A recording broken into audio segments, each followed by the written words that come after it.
Mason hung up the telephone, stripped off his pajamas, and hurriedly pulled on his clothes, noticing as he dressed that his wristwatch gave the hour as 10 minutes past midnight.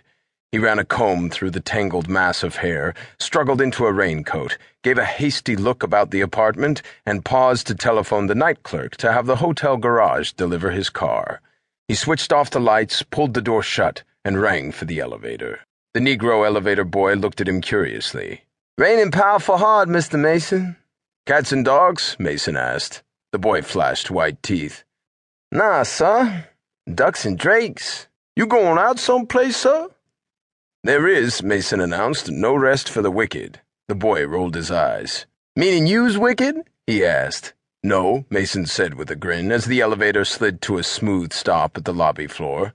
"My clients are." He greeted the night clerk on duty at the desk, said, "You got my message through the garage, man?" "Yes, Mr. Mason, your car will be waiting. Pretty wild night."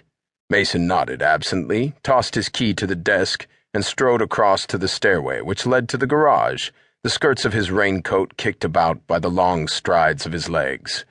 The clerk watched him curiously, the extent of his interest shown by the manner in which he weighed Mason's key in his hand before placing it in the proper receptacle. The lawyer acknowledged the greeting of the garage man, slid in behind the wheel of his big coupe, and sent it roaring up the spiral ramp of the garage. As he left the shelter of the garage, the wind swooped down upon him. Sheeted rain beat solidly on the body of the car, streamed down the windshield. Mason turned on the windshield wiper, shifted cautiously into second, and eased the wheels through the curb-high flood at the gutter. The headlights reflected back from miniature geysers of water mushrooming up from the pavement ahead. Mason eased the car into high gear and settled down to the chore of driving through the rain-swept, all but deserted streets. He noticed that there were no cars parked in the block in front of his building. Over in the parking station where Mason rented a regular stall were two of the nondescript cars of the Drake Detective Agency and no others. He parked and locked his automobile and stepped out into the storm. Rain beat against his face, cascaded in rivulets from his raincoat, spattered against his ankles. Mason, who detested umbrellas, shoved his hands down deep into the pockets of his raincoat, lowered his head against the force of the storm, and sloshed through the puddles which had collected in the parking place to push against the swinging door in the lighted lobby of his office building.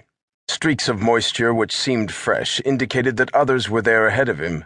He paused at the elevator, rang the night bell, which summoned the janitor, and waited for a full minute before the sleepy-eyed Swede, who had charge of the basement and night elevators, brought a cage up to the lobby floor. "Some rain," the janitor said and yawned. Mason crossed over to look at the register which persons entering the building at night must sign. "Anyone for me, Ollie?" he asked. "Not yet," the janitor said. "Maybe she rains so much they don't come on schedule." "Someone down from Drake's office a few minutes ago?" Mason asked. "Yeah." "Still out?" Mason inquired. "No. He comes back up." "No one else been in the meantime?" "No."